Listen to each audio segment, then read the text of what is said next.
Un étang a été vidé, probablement en protestation d'une nouvelle restriction d'eau pour les agriculteurs.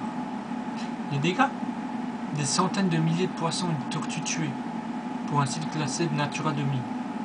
Alors, en premier lieu, j'aimerais poser une question.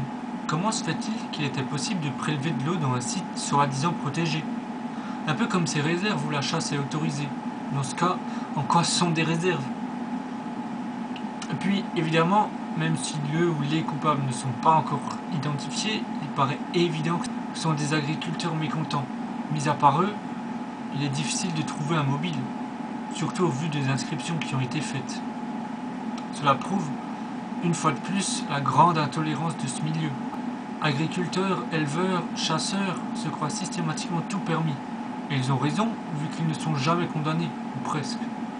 Oui, parce que, pour ce mois aussi, 3 agents du parc national du Mercantour ont été agressés par un éleveur, alors même que c'était lui qui avait fait appel à eux, pour constater des dégâts imputés au loup, comme d'habitude.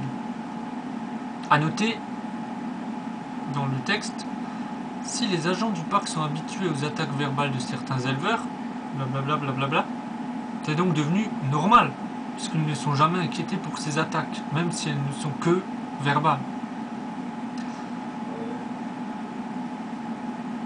Et après, ils s'étonnent que la population ne les porte pas sur le cœur. Avec des comportements comme ça, c'est bien normal.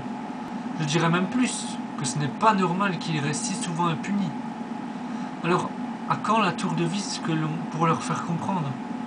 Bien sûr que leur métier n'est pas facile, mais ce n'est en aucun cas une raison pour se défouler sur l'environnement, la faune, la flore, ou les agents, les personnes. Si tout le monde procédait de la même manière, on n'irait pas bien loin.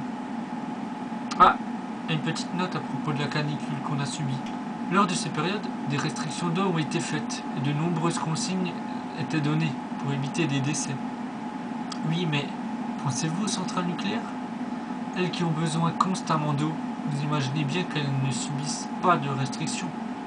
Pire, les arrangements sont faits pour les laisser écouler leur eau brûlante dans la nature, ce qui va provoquer bien des désastres, notamment la mort de milliers de poissons, très sensibles au changement de température et la prolifération d'algues.